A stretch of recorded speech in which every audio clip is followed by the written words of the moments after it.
Ako nga pala si Arturo. 18 taong gulang ako nang mangyari ang lahat ng ibabahagi ko dito sa kwento. Nakatira ako sa isang munting nayon na napapalibutan ng mga sakahan at may munti rin kaming ilog na siyang pinagkukunan namin ng isda. Payak lang ang pamumuhay bilang magsasaka ng aking ama at ang aking ina naman ay naiiwan lang sa bahay. Nag-iisa akong anak, kaya naman mula pagkabata ay ako na ang kasakasama at katulong ng aking ama sa mga trabaho niya sa aming lupang sinasaka. May alaga kaming aso, siya si Sagip. Pinangalanan namin siyang Sagip dahil nasagip lang namin siya noon sa kakahuyan. Si Sagip ay isang asong gubat. May pagkakahil ang balat ni Sagip at may mga linya siya sa balat na kulay itim. Palatandaan na isa siyang asong gubat talaga. Dala ng awa ay kinupkup namin si Sagip hanggang sa kami na ang kinikilala niyang mga magulang. Napakaamo ni Sagip at kinagigiliwan siya ng mga tao sa amin dahil hindi siya nangangagat at umaangil kahit pa sa hindi niya kakilala. Napakatalinong aso rin ni Sagip. Nakakasama namin siya palagi sa pagsasaka. Kaya niyang pangunahan ang kawan ng aming mga kambing. Marunong din siyang mangaso kapag sinasama namin ni ama. Alam niya kung may daga ang isang butas, aamuyin niya lang iyon. At kapag napalabas na namin ang daga, ay kaya niya namang habulin hanggang sa mahuli namin ito. Isang araw ng anihan ay naiwan kaming dalawa ni Sagip sa aming kubo upang bantayan ang aming mga ani. Si ama naman ay umuwi sa aming bahay at ang naiwan lang sa amin ay isang matalim na itak. Noong hapon ay wala pa kaming ulam, kaya naman naisip kong manghuli ng dagang bukid. Dala-dala ang isang galong tubig at isang patpat upang pamalo. Sa hindi kalayuan, nakasipat ako ng butas. Agad ko namang hinanap ang isa pang butas na pwedeng malabasan ng daga.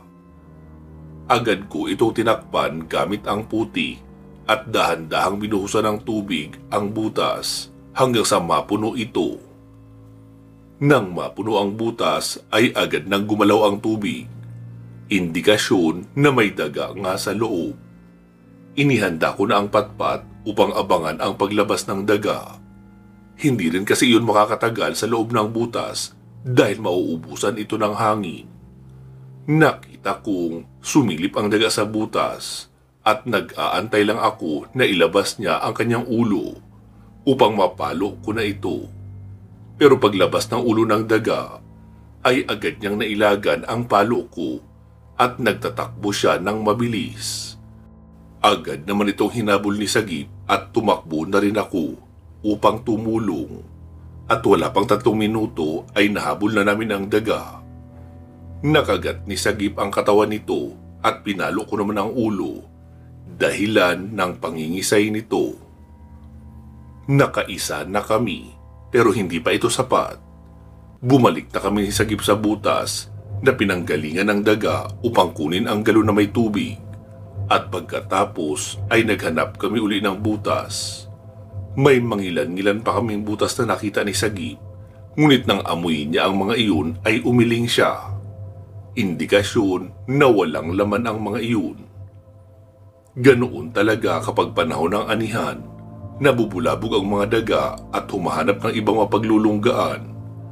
Mayroong pumupunta sa pugad ng mga ibon at kakainin ang mga itlog at aangkinin ang pugad na iyon. Mayroon ding mga umaakyat sa matataas na puno upang humanap doon ng butas na mapagtataguan nila. Marami mang butas na walang laman, mayroon din namang butas na may laman, hanggang sa makahuli kami ni Sagip ng 5 malalaking daga. Sa tingin ko ay sasapat na sa amin iyon bilang ulam. Hindi lang kasi si Sagip ang papakainin ko. dahil may naiwan pa kaming kuting sa kubo. Pauwi na sana kami noon dahil medyo dumidilim na, ngunit napalayo na pala kami ni Sagip sa paghanap ng daga. Hindi ko na kasi matanaw ang aming kubo, kaya siguradong napakalayo na namin. Lagot na Sagip, hindi ko na alam kung paano pabalik sa atin. Bulong ko sa alaga kong aso. Tumahol naman siya ng bahagya habang winawagwag ang kanyang buntot habang nakatingin sa akin. Nakabukas pa ang kanyang bibig noon na para bang tumatawa. Pinagtatawanan mo ba ako, Sagip? Tanong ko. Umiling naman si Sagip at naglakad palayo. Pagkatapos ay sinundan ko siya. Umaasang alam niya ang daan papauwi. Tansya ko noon ay mag-aalas 6 na.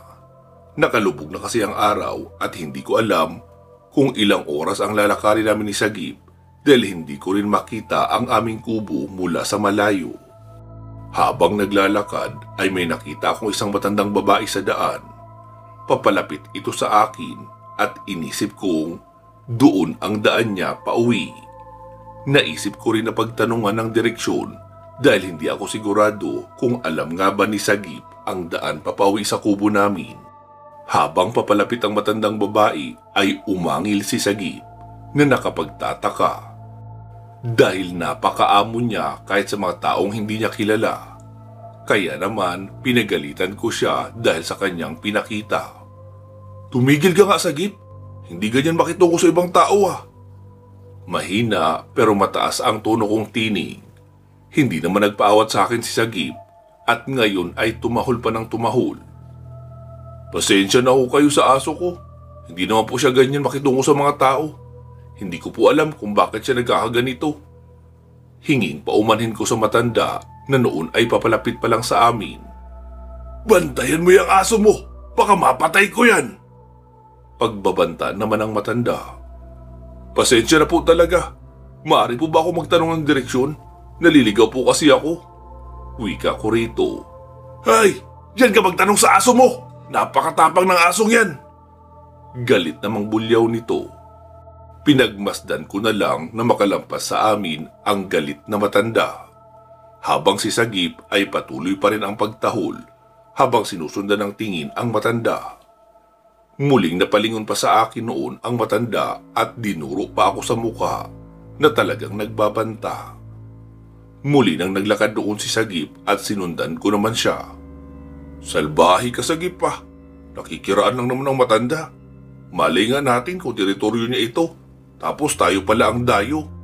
Ikaw pa itong matapang. Imbis na makapagtanong ako ng direksyon, nagalit pa tuloy sa atin. Kasalanan mo ito Sagip eh. Galit kong sermon kay Sagip, pero hindi siya nakikinig sa akin. Patuloy lang siya sa paglalakad habang sinusundan ko naman siya. Ilang minuto pa ang lumipas ay nakita ko na ang aming kubo. Kaya naman kahit papaano ay gumaan na ang aking loob. Pagdating namin sa kubo ay agad kong binalatan at nilinisan ang mga nahuli naming daga. Gumawa na rin ako ng apoy noon at nagsaing. Habang nagsasaing ako ay nagsunog pa ako ng mga tuyong dahon ng mga kahoy at mga dayami upang may pambugaw sa mga lamok. At nang mawala na ang usok ay doon ko na rin ipinaihaw ang nahuli kong daga. Nang kakain ako ng hapunan ay lumapit sa akin ang alaga kong kuting. Binigyan ko rin ito ng pagkain dahil nararamdaman kong gutom na ito. Habang si Sagip ay nakahiga lang malapit sa aming palayan. Nakatingin lang ito sa malayo na para bang nagtatampo.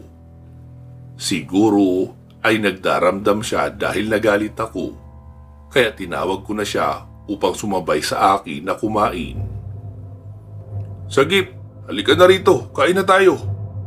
Wika ako ngunit hindi siya lumilingon. Parang malalim ang kanyang iniisip pero nag-isip ako ng paraan para makumbinsi siya. Hayaan mo na iyong kanina Sagip. Init at gutom lang iyon. Tsaka hindi rin ako makapag-isip ng maayos dahil naliligaw na tayo.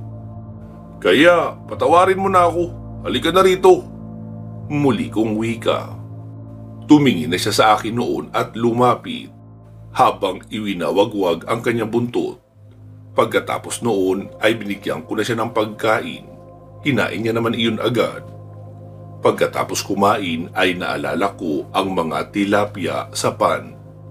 Hindi ko pala sila napakain, kaya agad naman ako pumunta sa isa pang kubo upang kumuha ng tuyo. Sumalok ako ng tuyong palay sa sako gamit ang malaking lata. Pagkatapos ay pakalat ko yung itinapon sa aming pan. Kahit madilim ay nakikita kong gumagalaw ang tubig.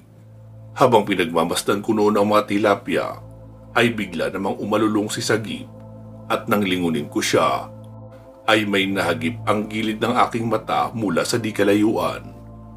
Parang dalawang baga na halos magkadikit at pulang-pula ang mga iyon. Dahil sa pagkabigla at akala kong namamalikmata lang ako, ay muli ako lumingon sa direksyon kung saan ko nakita ang dalawang bagay na kulay pula. Pero pagkalingon ko sa direksyong iyon ay wala na akong ibang nakita. Naisip kong inaantok lang ako, kaya naman nagpasya na akong bumalik sa kubo na aking pagtutulugan. Sumunod din naman agad sa akin si Sagip at hindi pa rin siya tumitigil sa pagtahol hanggang sa makarating kami sa kubo. Matutulog na ako noon, pero itinabi ko sa akin ang aking itak. Hindi pa rin kasi ako dapat magpakakampante porkit may bakod ang aming palayan. Marami kasing kawatan ngayon, lalo na't panahon ng anihan, at may ilan pang mga halangang kaluluwa na handang kumitil ng buhay makapagnakaw lang. Mabuti ng handa kaysa sa magsisi sa huli. Hindi pa man malalim ang aking tulog nang magising ako sa alulong ni Sagip. Agad akong bumangon at hinawakan ko rin agad ang aking itak dahil naisip ko agad na may mga kawatan na pumasok. Sumilip ako sa siwang ng dingding upang malaman kung anong nangyayari sa labas at makita kung mayroon nga bang kawatan na nakapasok sa aming palayan. Sa aking pagsilip ay nakita kong tila pula ang paligid. Bahagya akong nagtaka dahil hindi naman normal ang aking nakikita. Nanatili akong nakasilip, ngunit nakita kong parang lumalayo ang kulay pula na iyon at bumabalik sa pagiging itim ang paligid hanggang sa makita kong papaatras na ang kulay pula at isa na lang itong bilog. Nagulat ako at napaatras nang mapagtanto kong mata pala iyon at sumisilip din sa aking pinagsisilipan. Naalala ko din na hindi tao iyon dahil walang tao ang kulay pula ang mata, kaya isa lang agad ang pumasok sa aking isipan. Isa iyong aswang. Mabilis akong nagtungo sa kusina upang kunin ang garapon ng asin at kumuha ako agad ng isang dakot at isinaboy sa dingding. Tumagos sa mga siwang ang ibang mga butil ng asin at umasa akong matamaan ang aswang. Hindi ko alam kung ano ang nangyayari sa labas, pero naririnig kong kumakalabog ang dingding ng bahay at para bang gusto itong sirain ng kung anumang nilalang na nasa labas.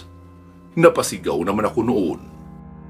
Sige lang, sirain mo yung dingding namin at may naghihintay dito sa loob. May paglalagyan kang hayop ka. Dahil sa aking sigaw ay nanahimik sa labas, pero si Sagip ay patuloy pa rin sa pagtahol, kaya hindi ko rin marinig kung nasa labas pa ba ang aswang. Tumahimik ka nga muna, Sagip, para malaman ko kung andyan pa siya sa labas. Wika ko, kaya tumahimik naman si Sagip. Tahimik na ang loob ng kubo, pero sa labas ay nakakarinig ako ng huni ng mga kuliglig. Pero may narinig pa akong ibang huni. Akala ko ay sa butiki lang iyon, pero parang kakaibang tunog. Pabulong lang siya at parang nagsasabing tik-tik. Mabagal pero paulit-ulit. Mahina lang din siya at parang ibinubulong lang sa akin.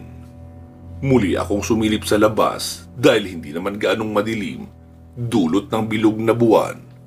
At ikinagulat ko namang muli ang aking nakita. Dahil ang kalabaw naming nakatali sa puno ng mangga naman ang inatake ng aswang.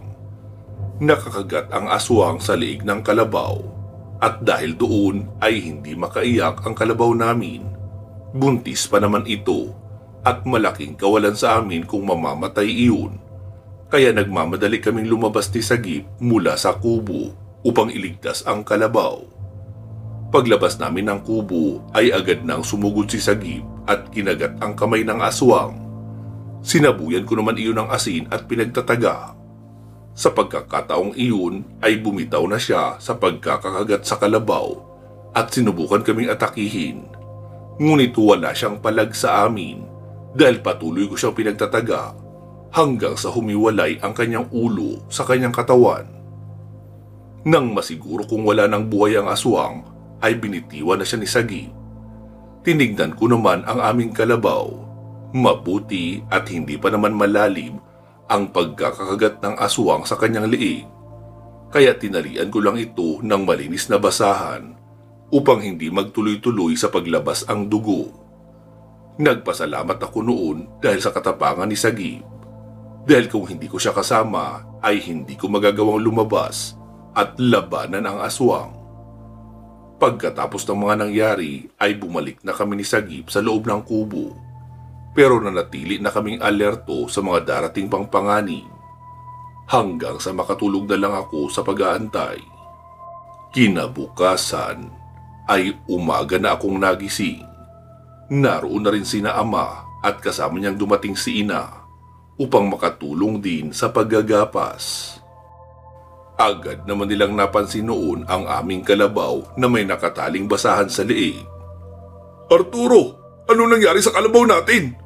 At bakit may bangkay dito?" Tanong ng aking ama. "Inatake po kami kagabi ng aswang. At nang hindi niya kami mapasok, ay ang kalabaw naman ang pinuntirya niya. Kaya pinagtulungan namin siya ni Sagip hanggang sa mapatay namin." Sagot ko naman. "Ha? Aswang? Totoo bang may aswang?" Tanong naman ni ina. Sumagot naman noon si ama at sinabing totoo nga raw ang mga aswang. Sa katunayan daw noong kapanahunan nila ay naglipa na talaga ang mga aswang sa lugar na iyon. Mabuti na lang daw at hindi ako napahamak at pati na rin ang aming kalabaw. Dahil malaking kawalan daw ito sa amin lalo na at buntis. Pagkatapos ay humingi ng tawad sa akin si ama dahil iniwan niya akong mag-isa sa bukid namin. "Huwag po kayong humingi ng tawad, ama, dahil hindi niyo rin naman inaasahan na mangyayari ito. At magpasalamat na lang po tayo kay Sagip dahil sa katapangan niya. Kung hindi dahil sa kanya, hindi ko po maililigtas ang kalabaw at hindi rin mapapatay ang aswang." Sagot ko naman. Pagkatapos ay muling nagsalita si ama at sinabing kumuha daw kami ng pala upang ilibing ang katawan ng aswang. Baka may makakita pa raw at pagkamalan kaming mamamatay tao. Agad ko namang kinuha ang pala at naghukay. Noong dadalhin na namin sa hukay ang aswang ay agad kong naalala na natanggal nga pala ang ulo nito kagabi. Kaya hinanap ko muna iyon at nagulat ako nang makita ko na iyon dahil iyon ang matandang nakasalubong namin ni Sagip. Natigilan pa ako ng ilang sandali. "Anong problema, Arturo?" Tanong ng aking ama. "Kahapon po kasi, nang huli kami ni Sagip ng daga, napalayo po kami ng husto. Tapos noong papauwi po kami, ay may nakasalubong pa kaming matandang babae. Iba po ang kinikilos ni Sagip. Inangilan niya ang matanda, kaya pinagalitan ko siya. At nang tignan ko po ang ulo na yan, ngayon ko lang napag-alaman na ito rin po yung matanda na nakasalubong namin kahapon." Sagot ko naman. "Alam ko na kung bakit siya inangilan ni Sagip. Asong gubat si Sagip, di ba? At mabilis siya makaramdam. Alam niya agad kung masama ang intensyon ng kaharap niya. Malamang ang matandang iyan ay nagbalak na talaga kahapon upang kunin at kainin ka. Pero pinigilan siya ni Sagip dahil alam ni Sagip na aswang ito." Wika naman ni ama. "Kaya po pala siguro galit na galit kahapon ng matanda dahil hindi niya magawa ang balak niya dahil sa tapang ni Sagip." Sagot ko naman. "At malamang sa malamang ay nasundan kayo ng aswang na yan Kaya sinugod niya kayo rito. Pero maayos na po ang lahat ngayon, Ama, dahil napatay na namin siya. Sagot ko naman. Hindi pa rin, dahil sabi nga ng ama mo na panahon ng mga aswang ngayon. Kaya malamang ay marami pang naglipana sa paligid. At sigurado akong nasabi na rin niya sa kanyang mga kasamahan ang lugar na ito. Paano na po ako niyan, Ina? Ilang araw pa po ako mamamalagi dito ng gabi upang mabantayan ang mga ani natin. Pati na rin ang alaga nating kalabaw. Sagot ko naman. Hayaan mo na muna sa amin ang paggagapas ngayong araw. Mabuti pa't puntahan mo na lang si Mang Kadyo upang humingi ng pangontra. Para kahit papaano ay may panlaban ka. Hindi ka rin kasi namin masasamahan ng iyong ama mamayang gabi. Dahil marami kaming aasikasuhin sa bahay. Tugon ni Ina. Matapos ang aming usapan ay nilibing na namin ang aswang. Pagkatapos ay tinabunan ng lupa ang bangkay nito. Ilang minuto pa ang lumipas nang puntahan ko na ang bahay ni Mang Kadyo. Maaga pa noon, kaya kahit medyo malayo ay makakaabot pa ako dito. Tinahak namin ni Sagip ang masukal na kakahuyan at tumawid pa kami ng ilog upang makarating doon. Habang naglalakad ay may nararamdaman akong kakaiba.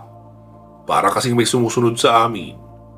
Tinignan ko noon si Sagip na parang balisa din siya. Lumingon-lingon ako sa paligid, ngunit wala akong makita. Tanghaling tapat na noon, kaya siguro ay aktibo ang mga nuno at mga laman lupa. Nagbari-bari apo na lang ako upang hindi makasagi ng kung anuman. Baka kasi imbis na aswang lang ang problema namin ay madagdagan pa. Habang naglalakad ay bigla na lang tumambad sa amin ang isang malaking aso. Nakapagtataka ang laki nito at nakakatakot ang itsura. Naglalaway pa na parang asong ulol. Inangila naman ito ng aso kong si Sagip. Kahit pa higit sa doble ang laki nito sa kanya. Hindi nagpadaig ang aking aso hanggang sa mauna na itong sumugod at kinagat ang malaking aso sa paa. Gumanti naman ang malaking asong iyon at kinagat si Sagip sa liig. Noong una ay wala naman akong balak na labanan ito dahil wala pa naman itong ginagawang masama. Ngunit dahil sa kinagat niya na si Sagip ay sumali na ako sa labanan. Bitawan mo ang aso ko! Sigaw ko pagkatapos ay inundayan ko iyon ng pagsaksak. Nasaktan naman ito sa aking ginawa. Pagkatapos ay binitawan niya si Sagip at akmang tatakbo papalayo. Ngunit hindi pa rin binibitawan ni Sagip ang pagkakagat sa paa niya. Pinagsisipa ng aso ang mukha ni Sagip gamit ang iba pa niyang mga paa. Ngunit ayaw pa rin bumitaw ni Sagip kahit nasasaktan na siya. Tinulungan ko na lang uli si Sagip at pinagtataga ko pa rin ang aso. Tinamaan ko ito sa kanyang paa. Nakinagat ni Sagip, kaya naman naputol ito. At pagkatapos noon ay mabilis na itong nagtatakbo papalayo. Hinabol pa namin siya ngunit hindi na namin naabutan. Nagpatuloy na lang kami noon sa paglalakad patungo sa bahay ni Mang Kadyo. At hindi na iyon kalayuan, kaya nakarating na kami agad. Ngayon lang ako nakapunta sa bahay ni Mang Kadyo. At nalaman ko lang ang papunta doon dahil sa direksyong ibinigay sa akin ni Ina. Nakakatakot ang itsura ng bahay ni Mang Kadyo. Naggalat kasi ang mga kalansay kung saan-saan. Tapos nakita kong gawa sa mga buto ang dingding nito. Nag-aalangan pa ako noon at gusto ko na lang bumalik. Ngunit ayaw umalis noon ni Sagip at nanatili siya sa tapat ng bahay na gawa sa buto. Halika na Sagip, umalis na tayo. Ayoko nang humingi ng tulong dito. Nakakatakot eh. Wika ako, ngunit ayaw gumalaw ni Sagip. Ilang saglit pa ay dumating ang isang matandang lalaki na lumabas mula roon sa bahay. Nakita kong may kasama din itong mga aso at agad nilang pinuntahan si Sagip at inamoy-amoy. Nilapitan ako ni Mang Kadyo at tinanong kung ano raw ba ang aking kailangan at napadpad ako sa kanyang lugar. Kahit nagdadalawang isip ay naglakas loob na akong magsalita. Inatake po kasi kami ng aswang kagabi at napatay po namin iyon. Gusto ko po sanang humingi ng tulong dahil baka balikan kami ng mga kasamahan noon. Sagot ko pa. Bago niya tugunan ang paghingi ko ng tulong ay tinanong niya muna ako kung sa akin daw ba ang asong nakikipaglaro sa mga aso niya. Opo, siya po si Sagip. Nasagip namin siya noon sa kakahuyan noong tuta pa siya. Kaya naman kinupkup na namin. Sagot ko naman. Sinabi naman niyang may nawawala daw siyang tuta dati at marahil ay si Sagip iyon. Halata daw kasi kamukha ng mga aso niya na ngayon ay kalaro ni Sagip. Pero wala raw siyang balak na kunin si Sagip dahil alam niyang napamahal na ito sa amin. Pagkatapos ay pinapasok niya ako sa kanyang bahay. Nag-aalangan pa rin ako dahil sa nakikita kong mga buto at kalansay. Alam naman niya ang aking iniisip at sinabing, huwag akong mag-alala dahil hindi galing sa mga tao ang nakikita kong mga buto, kundi mula sa mga aswang na napatay niya dati. Doon ay nawala na ang aking pagdududa at pumasok na ako sa loob ng kanyang bahay. Sa loob ng bahay niya ay puro buto pa rin ang makikita. Mga upuan, mesa at halos lahat ng gamit niya ay gawa sa buto ng aswang. Bakit po puro buto ang gamit niyo sa inyong bahay? O lahat ng gamit niyo kahit gawa sa kahoy may nakadisenyo pa rin buto? Tanong ko sa kanya. Doon ay nagkwento naman siya. Mula raw si Mang Kadyo sa lahi ng mga albularyong manunugis na nag-aalaga ng mga asong gubat.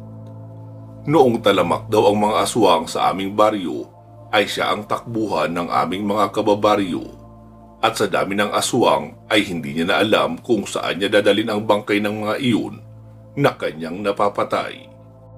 Kaya naisip niya na ipakain na lang sa mga alaga niyang aso.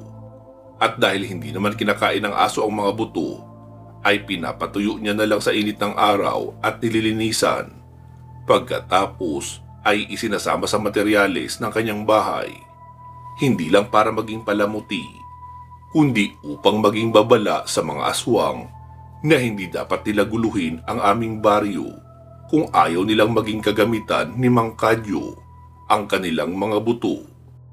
Dahil nga sa ginawa ni Mang Kadyo, kaya kakaunti na lang ang mga aswang na sumasalakay sa aming baryo at lumalabas lang sila sa tuwing kapanahunan nila dahil iyon ang panahong gutom na gutom sila at malakas. Pagkatapos ay nagkwento na ako kay Mang Kadyo. Ikinuwento ko ang tungkol sa matandang nakasalubong namin at napatay kalaunan. Pati na rin ang naitulong sa akin ni Sagip upang mapatay ito. Pati na rin iyong malaking aso kanina na nakalaban namin ngunit nakatakas naman. Sinabi ni Mang Kadyo na marahil ay sinusundan na ako ng mga aswang upang ipaghiganti ang kanilang kasamahan. Pero wag daw akong mag-alala dahil kasama ko naman si Sagip. Dahil ang mga asong gubat daw ay matatapang at hindi basta-basta magpapatalo sa mga aswang. Saka si Sagip naman daw ay galing sa lahi ng kanyang mga asong gubat at tiyak na kayang-kaya ako nito iligtas mula sa mga aswang. Pero gusto ko rin pong matulungan si Sagip dahil baka hindi niya kayanin mag-isa kung sakaling salakayin kami muli ng mga aswang. Kaya narito po ako upang humingi ng payo at humingi na rin po ng pangontra laban sa mga aswang kung mamarapatin niyo po sana. Sagot ko rito. Hindi nagdalawang isip si Mang Kadyo na bigyan ako ng ilan sa kanyang mga pangontra. Binigyan niya ako ng buntot ng pagi dahil iyon daw ang pinakamabisang panlaban sa aswang dahil hindi nila mapaghihilom ang kanilang sugat gamit ang kanilang laway. Hindi lang iyon ang binigay niya. Binigyan din niya ako ng itak na gawa sa pilak. Dahil kapareho daw noon ng epekto ang buntot ng pagi. Pagkatapos ay mga bertud upang hindi raw makapasok ang mga aswang sa aming kubo at botelya na may lamang langis. Kukulo daw ang langis kapag may aswang sa malapit. Hindi lang ako ang binigyan niya ng pangontra. May isinuot din siya sa paa ni Sagip. Nang tanungin ko siya kung ano iyon, ay isa lang ang sinagot niya. Pampalakas daw iyon para sa mga asong gubat at lahat daw ng kanyang mga aso ay may ganoong suot. Pagkatapos ay masaya na kaming umalis ni Sagip mula sa bahay ni Mang Kadyo. Napanatag na rin ako noon dahil kahit ilang gabi pa ako magbantay sa aming mga ani ay hindi na kami muling matatakot sa mga aswang dahil may panlaban na nga kami. Muli kaming naglakad noon ni Sagip sa kakahuyan papalayo sa bahay ni Mang Kadyo. Pero bago ang lahat ay nagtahulan muna sila ng mga aso ni Mang Kadyo. Siguro iyon ay paraan nila ng pamamaalam kaya hindi ko na lang pinansin. Hapon na noon at hindi ko napansin na natagalan pala kami sa bahay ni Mang Kadyo. Kaya naman nagmadali na kaming umuwi ni Sagip. Pero tila ba may iba siyang nararamdaman. Umaangil na naman siya noon at hindi ko alam kung bakit. Nang pagkakataong iyon ay naalala ko ang langis na ibinigay sa akin ni Mang Kadyo. Kinuha ko ang langis at nakita ko iyong kumukulo. Iyon pala ang dahilan kung bakit umaangil itong si Sagip dahil may aswang na naman sa malapit. Mukhang wala yata silang balak na tantanan ako. Inihanda ko na noon ang buntot ng pagi na ibinigay sa akin ni Mang Kadyo upang ipangdepensa sa sarili. Habang naglalakad ay nakiramdam ako sa paligid hanggang sa makakita ako ng isang matandang lalaki at sinabi niyang naliligaw daw siya at kung pwede raw ay ituro ko sa kanya ang daan. Malugod naman akong sumagot noon. Sige po, sumabay na kayo sa amin. Wika ko, ngunit hindi yata sumasang-ayon si Sagip sa aking isinagot at nagtatahol siya noon. Sinabi naman ng matandang lalaki na ayaw yata siyang isabay ni Sagip sa paglalakad. Pinagalitan ko noon si Sagip at sinabing, "Tumigil ka nga, Sagip. Kawawa naman ang matanda na naliligaw, tulungan na lang natin." Wika ko, pero noong tumingin siya sa akin ay kinindatan ko siya. Dahil napapansin ko din na kakaiba ang matanda.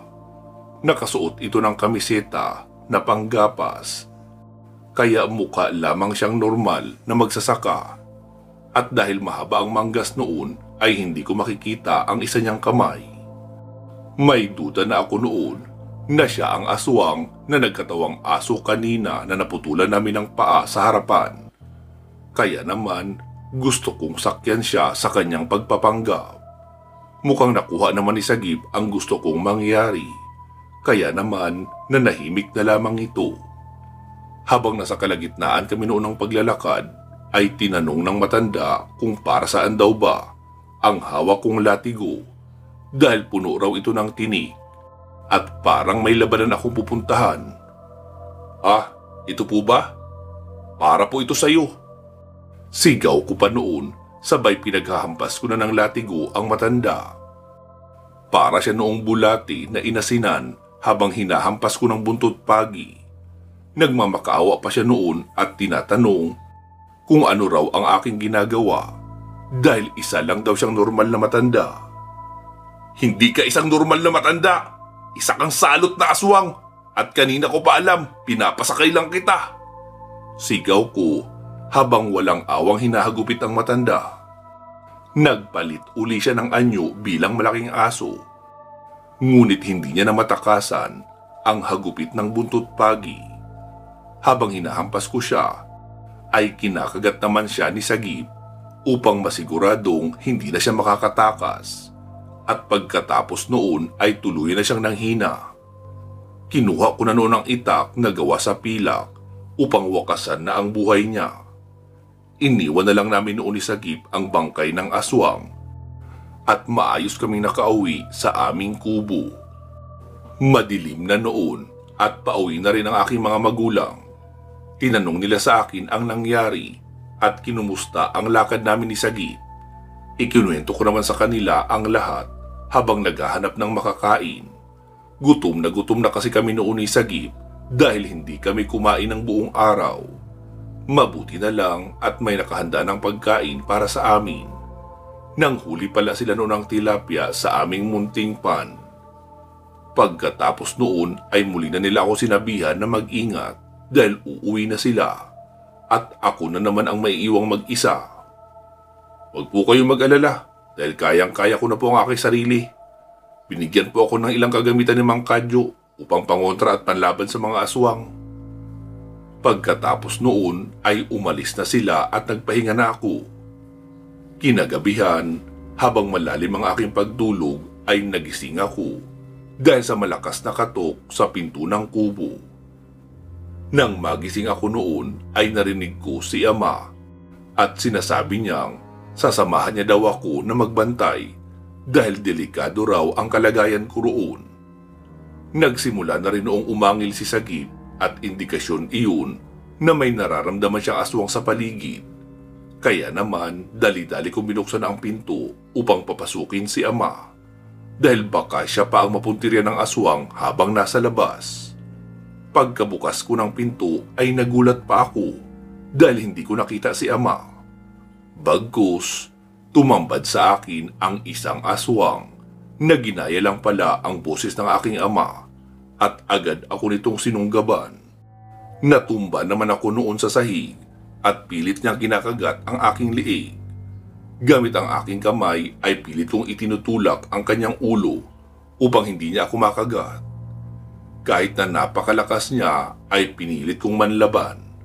Agad naman ako sinakluluhan ni Sagip noon at matapang niyang sinunggaban ang aswang na nakapatong sa akin, dahilan upang matanggal ito sa pagkakadagan at makalayo ako mula sa kanya. Pagkatapos ay tumakbo ako sa loob at una kong nadampot ang itak na gawa sa pilak at agad kong tinulungan ang aking alagang aso. Buong pwersa kong pinagtataga ang aswang na hindi makagalaw dahil kay Sagip. Pinuntirya ko na ang kanyang leeg at agad naman itong nawalan ng buhay. Pagkatapos noon, inilabas namin ang bangkay ng aswang at kinabukasan na lang namin balak ilibing. Ilang araw at gabi pa akong nagbantay noon sa mga ani naming palay. Pero mula ng gabing iyon ay hindi na ako muli pang ginambala ng mga aswang.